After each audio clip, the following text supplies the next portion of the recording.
Welcome to everybody coming in from all over the world. I don't know where everybody's coming from. We're here for a session with Jason Pamental, who is principal designer at Chewy.com. His website is RWT, which of course means responsive web type or typography.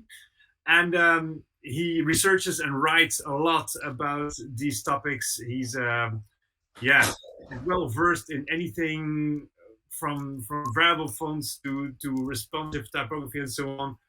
He speaks, he writes, he educates, he researches. He's a full package. He's an all-round good chap, and he has a lovely dog. And he's here to talk to us about it says so on the screen, design system typography. So I'm really curious to find out what he has to tell us this time. It's always very interesting. So please welcome Jason. Jason, take it away. Thank you, Eve, and thank you, Carolina. And thank you, everybody, for coming. It's been such a thrill to become more and more a part of the ATypI family over the years. And from the very first time I got to go in 2016 in Poland, it was a pretty auspicious first one to go to, watching the introduction of variable fonts, and it certainly is something that kind of grabbed hold of my attention, and it's a big part of the work that I've been doing ever since.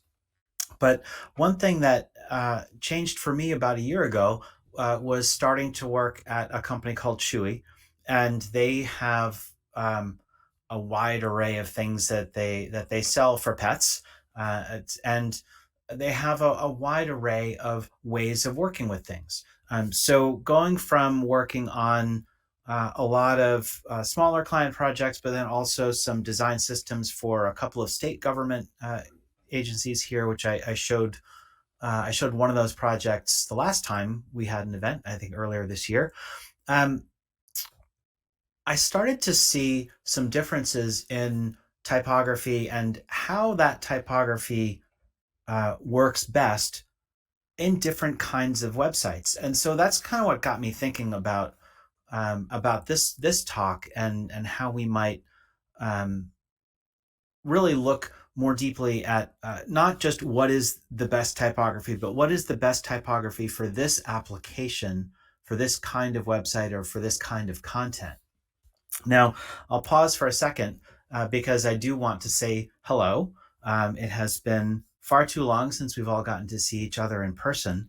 I think it was probably sometime in 2019 for a lot of the folks here. I've had a lot of changes beside the job at Chewy. This little fellow is Leo.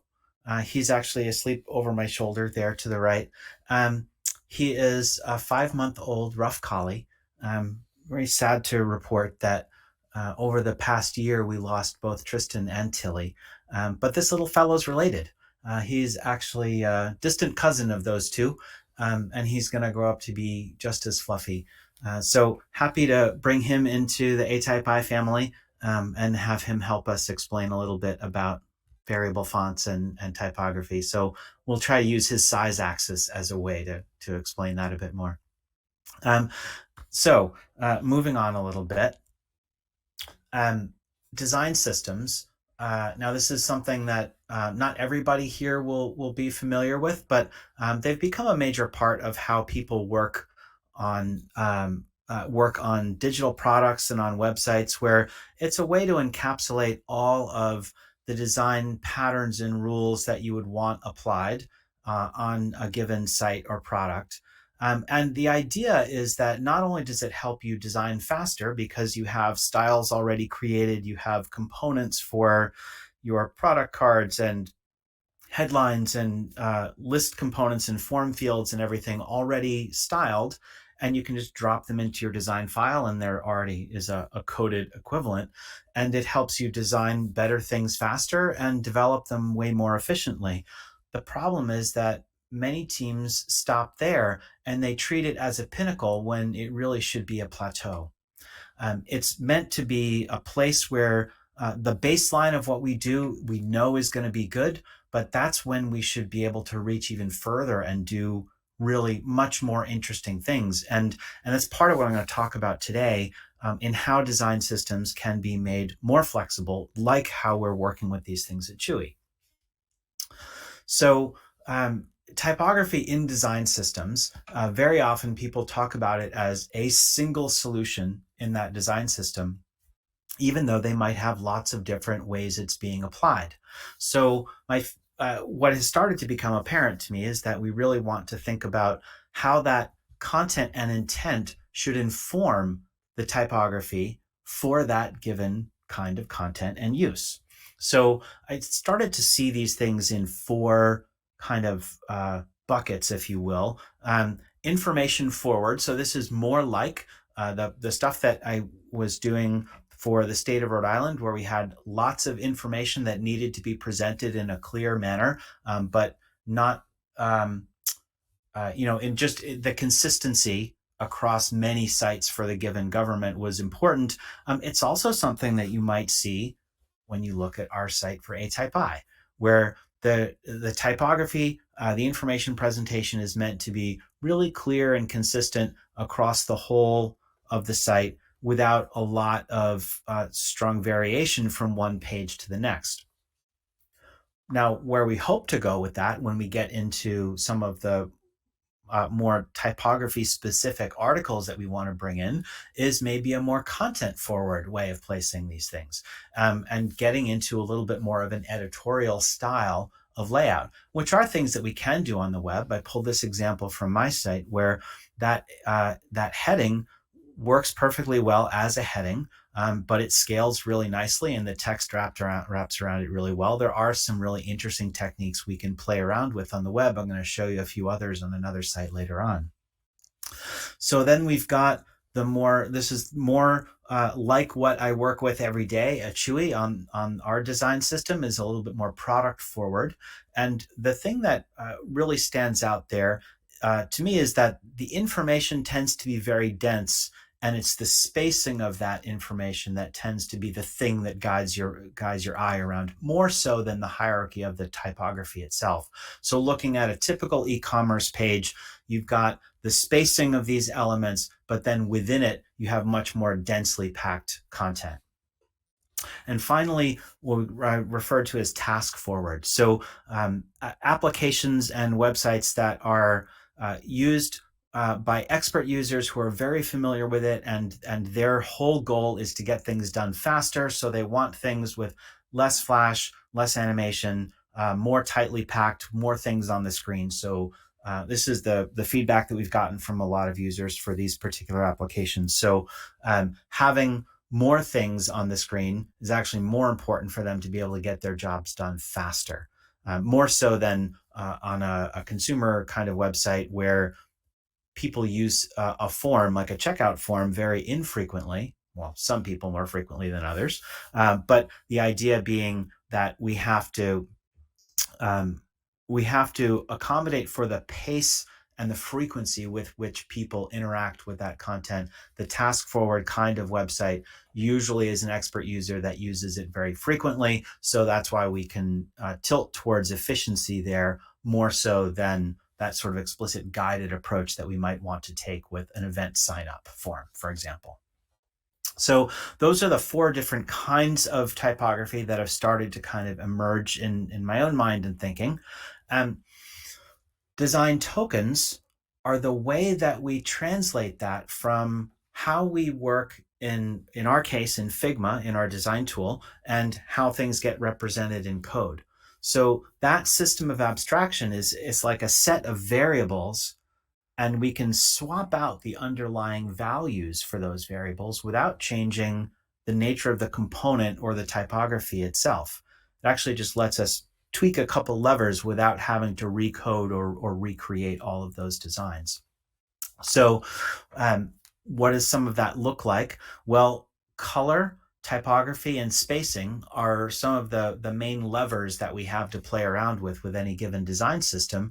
And what we're then able to do is map the usage of those colors and the specifics of that typography and the values associated with these spacers, and from one site or application to the next, actually change those underlying values with a really sort of a simple swapping of, in some cases, just one class on the page. So one little bit of code, one line, could then change the mapping of all of those values as you go.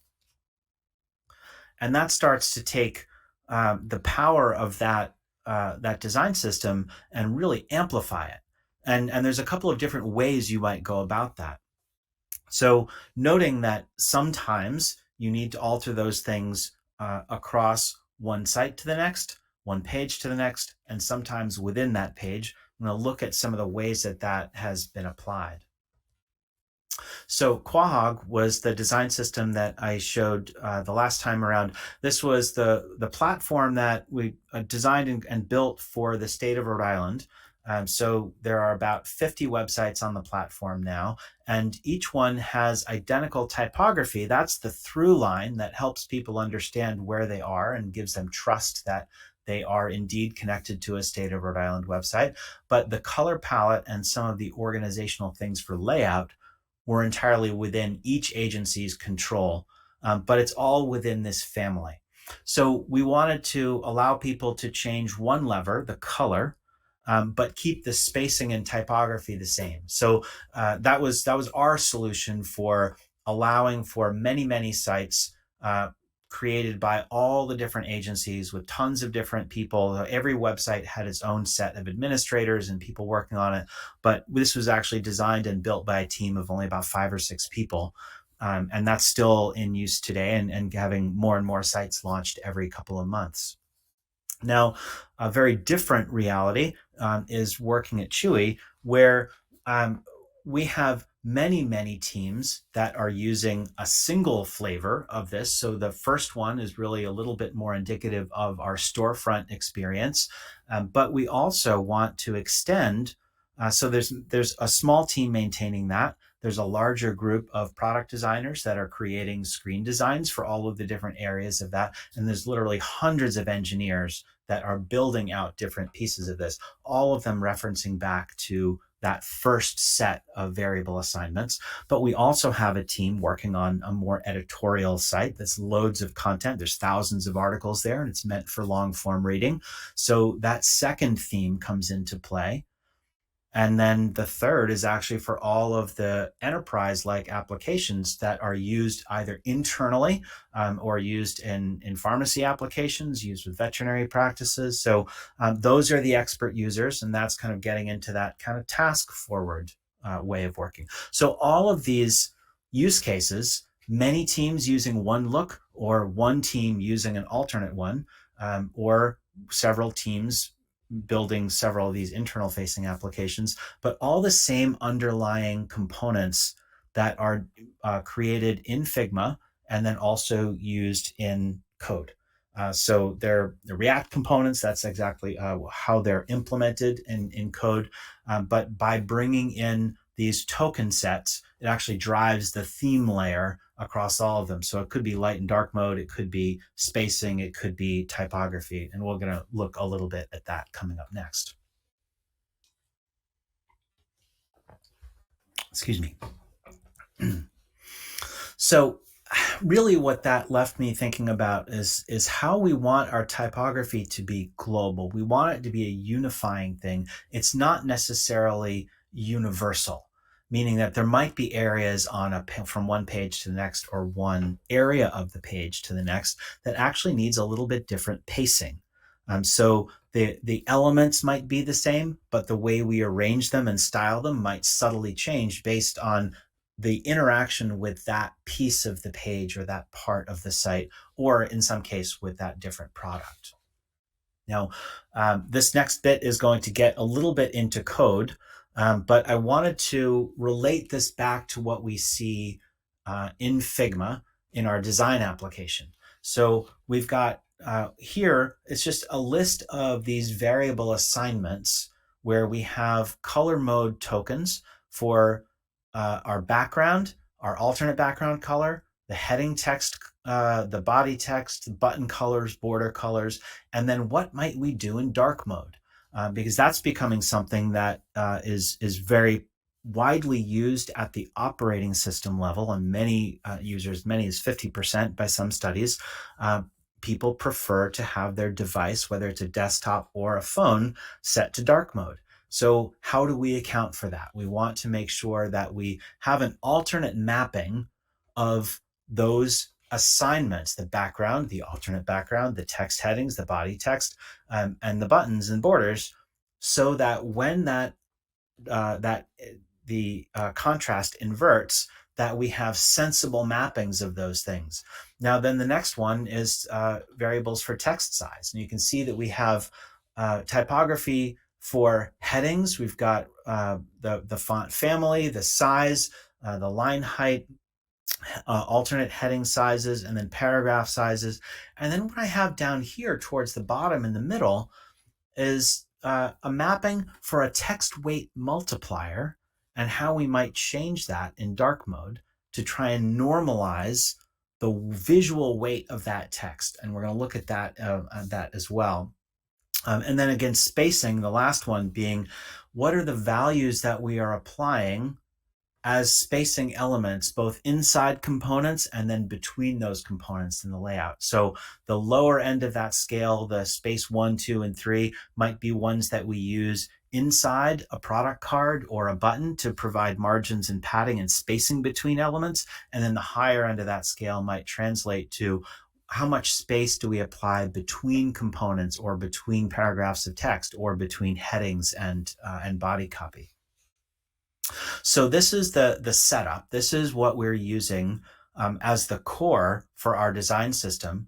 And these are pulled into Figma as color and text styles and spacing components. And currently at Chewy, what we're using is a plugin called the Figma Tokens plugin that stores all of these values in a data format called JSON. And that can also be pulled into our coded components. So we work on the libraries in Figma, we save these values. So it applies both to our design components in Figma, but then can also be pulled into code. And once we get it in code, that's where it becomes almost magical for us to be able to make these changes with very, very little code in action on the page. So it's really fast for the end user to see it. So this example, when we have dark text on a light background, we're looking at these values in the lower right here that we've mapped for the color for the head and the body and the weight multiplier. And when we invert that contrast, I don't know if you saw the text shift just a tiny little bit, we reduced the weight by 0.985. So we multiply it that way. So what was perhaps a 400 weight text is now a little bit less.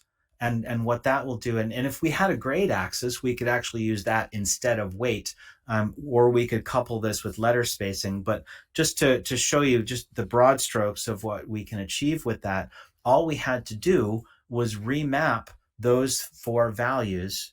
We didn't have to change any of the other underlying code. So those things happen once at the top of the document, and then everything else on the page changes automatically.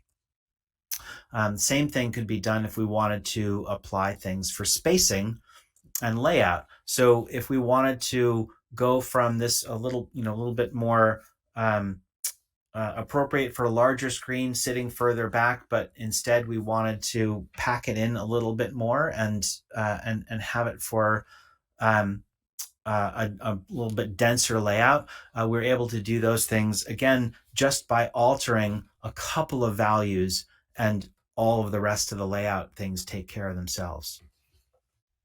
Now, this next little bit, I wasn't going to incorporate this, but there were enough instances, especially if you saw the session earlier with the folks from Automatic when we were talking about dynamic typography in WordPress. I thought this was really worth making sure we had included here, where we think about the size of a headline and the settings that we have for the typography on a large screen not necessarily being the same as how we would like to apply it on the small screen. We can do that with a very small amount of CSS, and again, just by, in our case, changing the small and large scaling values for that headline or line height or paragraph text. So on a large screen, it might look like this, and on a small screen, it might look like this. And what we've done is set the scale. Now, if you look at the top of this list, working our way down, there's small and large size values for the H1, that smartly scaling headline. And then there's a scalar value. And what that scale value does is it, once the screen gets slightly bigger than the low end value, it smoothly scales that text up until you hit the high end value. And so we do the same thing with the paragraph text and the line height. And so the clamp value down below is really just one line of CSS. I broke it out onto 3 lines so you can see how we're applying those variables. And this allows us to create a typographic system that will scale for something that's appropriate for screen size, as well as for the typefaces that we're using specifically as well. So this set of values are the things that we would set to help that typography scale across all the different screen sizes that people might encounter. And the reason that we have those little formulas in there, 2 units plus 1 rem, for example, that makes sure that if the user decides to resize their text on their own, that they'll still have accessible text no matter what the screen size is. So that's just a little nuance of the CSS there to make sure that we're always doing something that is useful and usable.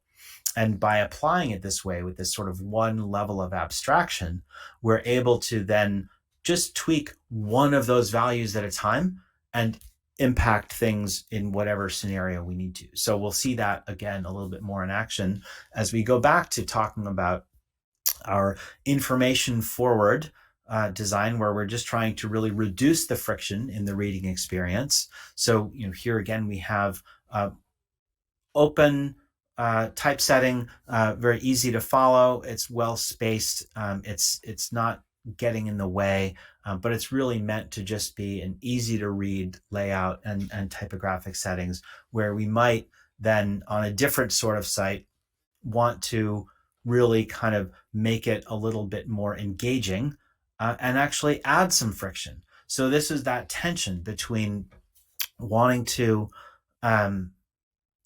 oh, I'm sorry. I just was noticing John's comment. I'm not sure if that was related to the light and dark mode text. I will kind of back up again in a moment, and I can show you that, or I can go back after the fact and show you that in action again.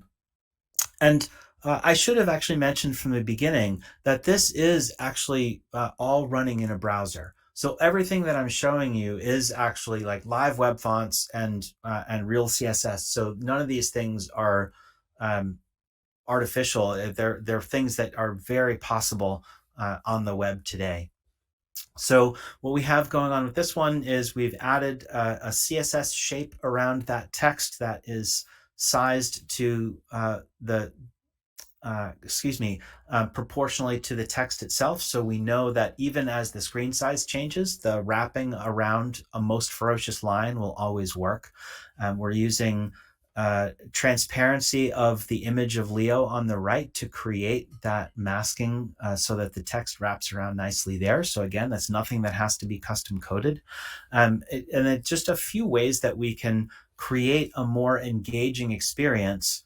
And as far as our design system goes, we changed one of the scaling values for the headline to allow it to scale even bigger. And then we defined that shape outside for the H1 so that we could allow the text to wrap around it. And the masking for the image itself is actually even easier. I won't get too deeply into that because it's just a lot of really nerdy code. We can look at that later on if anybody's interested. So again, now we're stepping forward. We're going to look at a more product forward kind of design, where one of the things that you'll note is that the line height has condensed a little bit because we have generally much narrower chunks of content. So in a way, these product cards are almost like just a small screen design. So as the screen gets narrower, we can shorten up that line height because it's not as hard for your eye to follow, and it creates a little bit more unified component of content and helps kind of reduce a little bit of the amount of scrolling when you're looking at a lot of product pages. Excuse me. So here's, there's an example of a little bit more product focused kind of typography.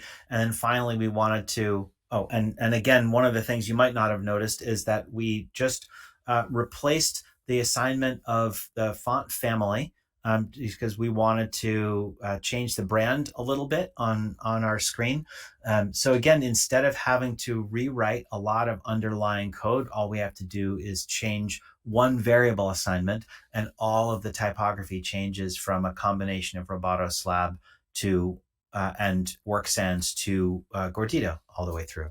So again, this is a more universal, well, maybe I don't know if that's even the right word to use, but it's one set of variables, and we modify the assignments of them based on use so that we still have that single design system that is easier for us to maintain. We can spend all our time making it really accessible and ensure that we have things that are quick to build with, quick to design with, but incredibly reliable, performant, cleanly coded, and much easier to iterate on going forward. And these libraries of value assignments are much quicker for us to create. So instead of it being months for us to develop a new design for something, if we wanted to road test what a different typeface might look like, we could actually prototype or test that live on the site by just altering, inserting one little block of CSS that just changes the values of those font family assignments, and we could change it across the entire application without having 20 different teams need to push updates to their code. So it's a really powerful way for a large team to work in a more coordinated manner. Now, finally, you might have noticed that I just switched over to Roboto. So in this case, Roboto Flex. So that denotes, obviously, we are on enterprise application because we know Roboto means business. That's, we have to have something that's very buttoned up and narrow and can help us really pack things in. This might be the sort of spacing and scale that you would see on maybe a more consumer-facing form application. But by, again, just tweaking some spacing and font size values, we can make it much more compact. And so, again, with all of these things, this was one single web page we've been going through. Just by changing a few of those values as we go, we're changing the typography, we're changing the spacing, we're changing the layout. And again, it creates a much more flexible system that a small group of people can maintain and then still have that, it's probably a dozen people all told. I'm kind of guessing and rounding a little bit, but it's a pretty small group that is doing the design and the engineering for these components, and it's supporting literally hundreds of other engineers, dozens of teams of people who are working across it's a $9 billion e-commerce company. There's a whole lot of people that are using it in a lot of different ways now. It's really exciting to see us allow it to take all of these different forms. So again, we changed our spacing values there. And then finally, this is what I was getting at, where you might need these things all in one page, where we have longer form copy, but we still have a little buy box on the right there that has a little bit narrower setting of text, a little bit different scaling in the size and the placement of things. And then as you go further down the page, you might see a row of related products. And again, a different set of typographic settings for the products that might be going along with this as a related ad. So again, like it's not something that you can necessarily know will this website will use this set of values, this website will use this set. Sometimes you might end up mixing those things. What is a paragraph when it's in long form copy? What is a paragraph when it is set in a product card? You might need to assign some different values there to get the appropriate typography for the appropriate kind of content at any given time. And really, I have a bunch of sites lined up that I can walk people through and show them some examples of these things. But by and large, what I really wanted to stress is that anytime you are trying to make these considered decisions, stopping to think about how it will be applied across the whole of the project is when you start to see the value of creating this system of tokens and this level of abstraction. Because anytime you start to work on something and it's more than just you, even if it is just you, but especially if you have any other person, if you need a conversation, then you need a system. And so with that, I'm going to pause for questions, then we can go into Q&A um, and showing some other examples. And Leo and I just wanted to thank you for letting us share some of this work with you. This link on the screen, I'll pop into the chat as well. And this has a page with a bunch of resources and as well as these slides all embedded there as well. Thank you, Jason. Oh, sorry. No, go ahead. Go ahead. Yeah, no, I want to thank you for this very interesting presentation. I was wondering if anybody has questions. The question part of the chat has been pretty empty because everybody was fascinated by all these detailed coding and so on that you're showing. So I don't know if anybody has questions now or if anybody wants you to go through a few websites to see more examples. I don't know what people would like to see. I'm checking the chat now. I think that John Barry said that he wanted to see like the shift between the light and the dark mode, because I thought it was very interesting too. And also, yeah. And at any time that you did a switch between two, there are very subtle variations that if you go back and forth, that for us, these things, for example, I don't know sure. which you showed. That would be interesting. Oh, of course. So here's the example for the light and dark mode, and I'll go back and forth a couple of times now.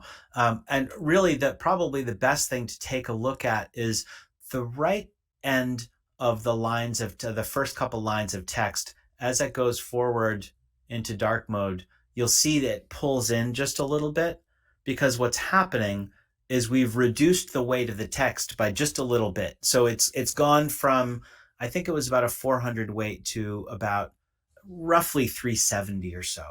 And that's not a precise value. It's more a matter of looking at your site and your typography in particular, and looking at it in both modes and seeing what happens to the type when you invert that contrast. It will tend to look a little fatter when it's light text on a dark background. So compensating for that a little bit preserves the readability when you are looking at it in that mode. But this is just a solution because this typeface has no grades available? So a grade axis is still relatively rare. If you had that, that's really kind of ideal. You can because that's the difference. With the grade axis is it doesn't change the overall metrics, so that you can play the spacing doesn't change. Right, exactly. So the other alternative that I've used is to reduce the weight and add a tiny bit of letter spacing. But as soon as you do that, it breaks all the ligatures. So it's not ideal. As soon as you do that with the browser, even if it's 1,000th of an M, it's going to break the ligatures apart, which is kind of unfortunate. So I think it's a little bit hit or miss. Now, most people, so the fact that it would reflow the text is something that not many people would see, because the tendency is to have it set the way you want it, and that's just what you get. So we're usually the ones that get hung up on flipping back and forth and doing this and this and this and this, and trying to get it absolutely perfect so that nothing reflows by nudging little things here and there. that's just us. We have to remember that that's not how people typically behave with it. And one of the other examples is this platform for the state of Rhode Island. I want to go to one of the interior pages so that we can see a little bit more of the text. Here on this one, we have it kind of built into the UI for the whole platform. So you can adjust font size, line spacing, word spacing, and then allow it to go with the system preference for light and dark mode, or explicitly switch from one to the other. And that will sort of stay with you. And so because it's blurred out, it's hard to see what's happening, but you can see it does change the layout a little bit. Yeah, a little bit. But again, it's something that most people won't really notice because they'll have it set the way they want it, and then it just will, work however it needs to work. Can I ask you a question, Jason? Sure. I was thinking about the text, how when it's white, when we're talking about negative text, always white always swallows up a little bit. And your idea was actually to go down and decrease the weight. But what about color? What about not popping it in like bright white, but actually going into beige or a gray? Would that change the pixelization, the borders, which makes it appear thinner? I think it might. I'm just not an expert in it. I mean, I would imagine that maybe someone like Sophie Beyer might have a better answer for something like that. But I think those are all really good things to consider. So the whole reason to switch the contrast is in general to keep it more in keeping with users' expectations if they have their phone set that way. But there are plenty of people that switch websites this way because they have a light sensitivity. And for people who have lower vision, having or that light sensitivity, an absolute black and white can be very jarring. So it is a good idea to go with a light gray or some other tone, or a very dark gray instead of black, or both. As long as you still have sufficient contrast to pass accessibility tests, then it's really up to you. And I would imagine that shifting the tone could do I don't know if it would really have the same impact as reducing the weight of the text, but maybe you could reduce the weight of the text less and have less reflow. There was a great comment from Lawrence in the Q&A about having a spacing axis. I think there have been interesting experiments with that. I believe it was Dalton Mogg that had a variable font that they introduced. I think it was just called dark mode, that had the axis did kind of correct for that when you switched light modes. So there was I think there was a little bit of weight and spacing going on there at the same time. I'm not certain of that, but I feel like that kind of jogged my memory a little bit. I think that John Barry also had a very interesting remark, who says, I don't think of reflow as a bad thing. Each mode should be the best possible for that mode. I think too that if you're designing for the web, I think you have to design for intent and not for like fixed like an amber like appearance, I suppose. I think that's very true. And I think what you also have to contend with, this is every designer, every agency, every company, every team is going to have a different set of stakeholders that they need to answer to. I will be honest. I think that trying to minimize the reflow is as much about managing stakeholder expectations as it is about user expectations. However, I think one would, fairly rightly assume that the layout probably doesn't need to dramatically change from light mode to dark mode. So a small amount of reflow is probably not a big deal, but but big swings and big changes, I think you probably want to avoid. Yeah, I agree. Yeah. I don't know.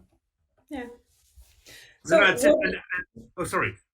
No, I was just wondering when you do like book design and stuff like that, and you're working with a non-digital production, you usually refer a lot to the leading, leading being like the singular, like how you structure the Hmm. baseline grid, etc. How would you think that that could come into a design system? So that's in part what the way we use the spacing tokens and the spacing components in Figma. Those are in many design systems are tied to a unit or a portion of a unit of the base line height of paragraph text.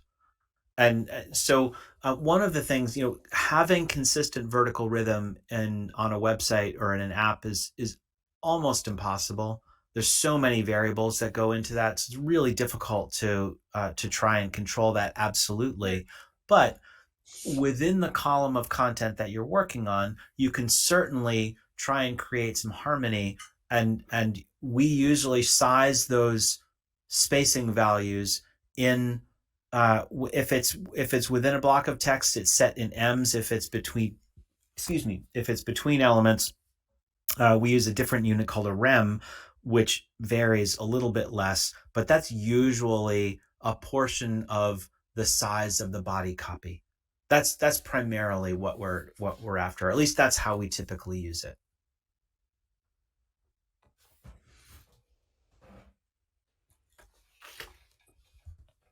Lawrence is still continuing thinking about possible ways for those ligatures, and I would just say like, yeah, just ask Just van Rossum, and he say like, no, ligatures, don't worry about them. They're not necessary. Nobody needs them. I think that one of the things I think that I have learned from being part of this community is that um, everything that you learn you personally about typography is just one opinion, and Yeah, and I think and I like them. I like ligatures. I like making use of them. I like using the discretionary ones and pull quotes. I mean, I just think they're beautiful, and I like incorporating them in my work. Um, do I, if it's a well-designed typeface, if the ligatures break, it's still going to be perfectly legible and it's probably still going to be beautiful. But I think that's the tricky bit in what Lawrence is talking about. If you stretch out the spacing a tiny little bit, it would be really cool if the ligature, like the connecting bits of the ligature would stretch out. And Sahara, it actually reminds me of your talk I think it was in Montreal about, um, and I'm now Kashidas, totally forgetting, of the Kashida. Kashidas, yeah. Yeah, that would, Oh, that would extend in as part of the variation axis. Like that's sort of that same kind of idea totals. around how you might make that work, figuring out where that connection point is that it could scale. And obviously, it needs to be within reason. It's just like the grade axis; you don't want to go too far, but having a little bit is certainly really useful. That's a good question, John, about InDesign. I don't know how InDesign handles when it would break the ligatures. I would be very curious to know, and also then be able to articulate that back to the W3C, and see if we could actually, propose a change in how browsers handle that. If it is within a certain amount that maybe they don't break them instead of automatically doing that as soon as anything is introduced. I'm opening InDesign. I'll let you know in a minute. um, actually, I wanted to. I showed you a couple of the things that we had in here. So I'm super excited about where we're going with this. We're definitely going to keep working with the automatic team to build in more typographic controls and flexibility. So I'm really excited about where that's going. But I wanted to show you how this worked here and how it scales, because I really did have a lot of fun kind of like figuring this out. You can see that even as the text is scaling, it's still scaling the space around it as well. And that's just using a CSS shape that took me like 2 minutes to add when I was working on this. So a small amount of CSS on a given blog post allows me to create a much more interesting editorial effect. And I kind of took that a little further when I was playing around creating this website. So this is one actually also in WordPress, and I made an image template that would allow me to upload a PNG format image with a white sort of transparent background, and it automatically maps the shape around it. So you can see, kind of get this really fun effect with these images. And then it really gets kind of compounded if you end up looking at one of the details as that scales. You can see like it really kind of had some fun with making a much more kind of interesting editorial style of layout. And again, same kind of idea where the typography alters a little bit down below, where we get into kind of the product specific information, also like tying into another shape down there as well. But they're kind of fun things that like and this one, I don't do any custom coding when I add a new review. The only effort is shooting the photograph of whatever the item is on in a bathtub or something, and like just quickly masking out the white in it, and then upload it through the admin UI. And then just I don't have to do anything else. It just, the CSS takes over. That's part of the theme. And it's a lot of fun. So, whether it's these gloves or, the jacket or like whatever it is that you end up looking at, the mask is part of the photo itself. So, everything just kind of reflows. So it's, this is one of those things about typography on the web. It's never always perfect. It's never as as precise as we might want to be able to be in when we're designing a book, for example. But we can do an awful lot, and we can do a lot of really interesting things, that we can create systems that support making more interesting experiences on the web, so that it's not always just that exactly one size fits all.